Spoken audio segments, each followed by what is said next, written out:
Hi students, welcome to my channel. तो class 11 के fine arts के जो बुक है उस बुक के थर्ड चैप्टर जो थी वो कंप्लीट हो गए। अब आज से जो फोर्थ चैप्टर है वो स्टार्ट होगी। तो चलिए शुरू करते हैं। तो pre historic rock paintings, arts of the Indus valley, arts of the Mauryan period, ये जो 3 चैप्टर्स है ये कंप्लीट हो गए हैं। तो जो फोर्थ चैप्टर है post Mauryan trends in Indian art and architecture, ये आज से स्टार्ट होगी।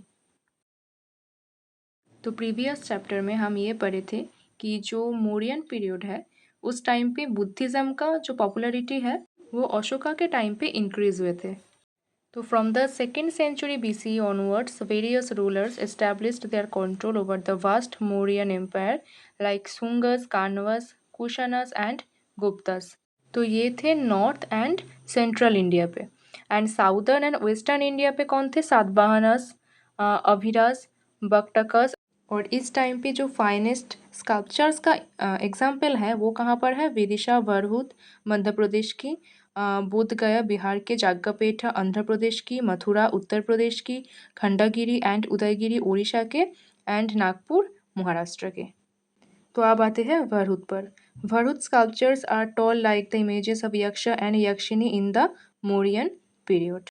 तो यहाँ पर इम्पोर्टेंट फीचर्स क्या थे? Sculptural volume is in low relief maintaining linearity, images stick to the picture plane, in the relief panels depicting narratives.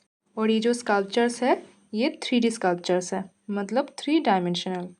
At Varhut, narrative panels are shown with fewer characters, but as the time progresses, apart from the main character in the story, others also start to shown. तो भरहुत के पहले जो sculpture है उसमें main character ही होते थे, लेकिन जो टाइम प्रोग्रेस हुए उसमें क्या देखा गया कि मेन कैरेक्टर के अलावा कुछ जो कैरेक्टर्स है वो अपेयर होना स्टार्ट हो गए। तो अभी तक भरहुत के बारे में हम इम्पोर्टेंट क्या क्या जाने? Clarity and focus in the narrative are achieved by selecting key events, initial panels have fewer characters with more appearing as the narrative develops. Events can be depicted simultaneously at a single geographical location. Space is utilized effectively by sculptures. Yakshas and Yakshinis may be depicted with details like flat figures against the chest or arms positioned naturally.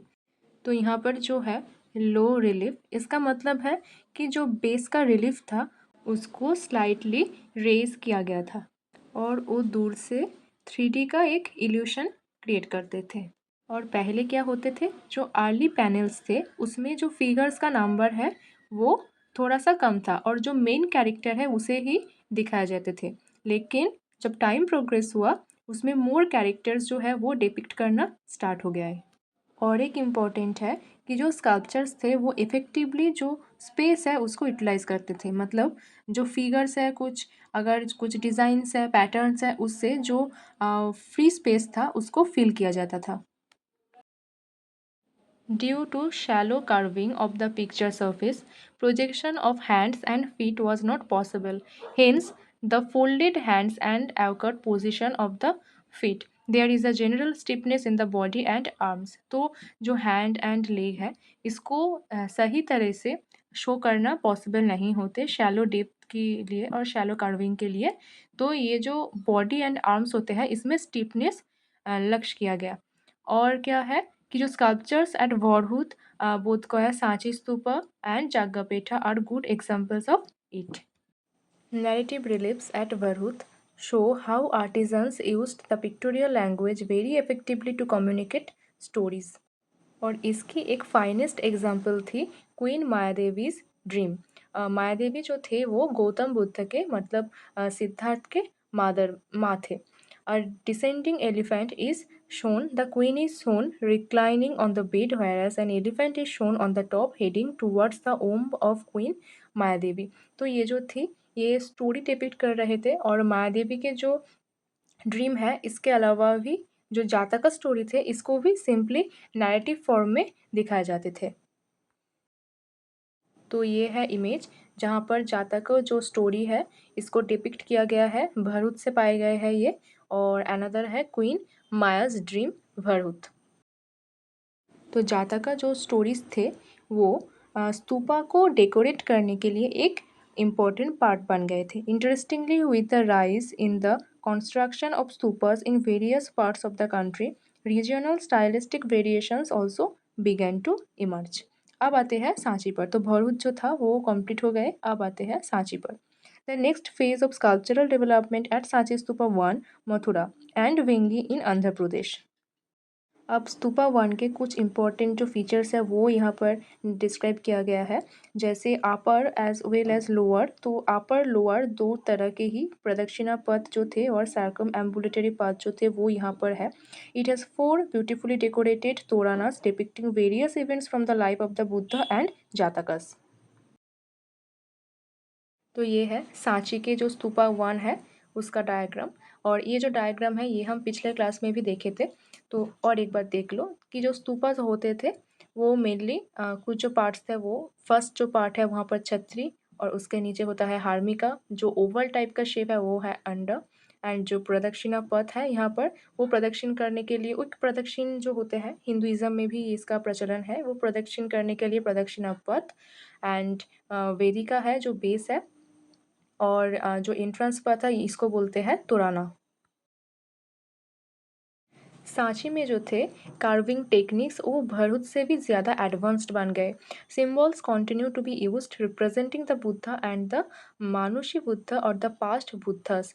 तो बुद्धा मतलब जो बुद्धा का present जन्म थे, जिसमें वो बुद्धा नाम से ही पॉपुलर हुए थे, तो वो उसको भी डिस्क्राइब किया गया था। और उसके आगे का जो जन्म है जिसको हम जातक स्टोरीज में पढ़ते हैं उसमें डिस्क्राइब किया जाता है, तो उसका भी कुछ जो चित्र है वो यहाँ पर होते थे।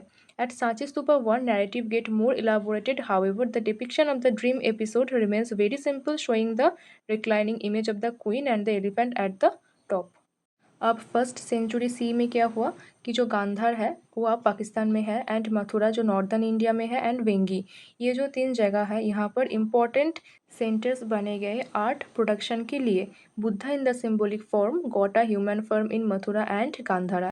और जो गांधारा के स्कल्पचरल ट्रेडिशन थे उसमें Bactria, Parthia and local Gandhara tradition के कॉन्फ्लुएंस देखा गया।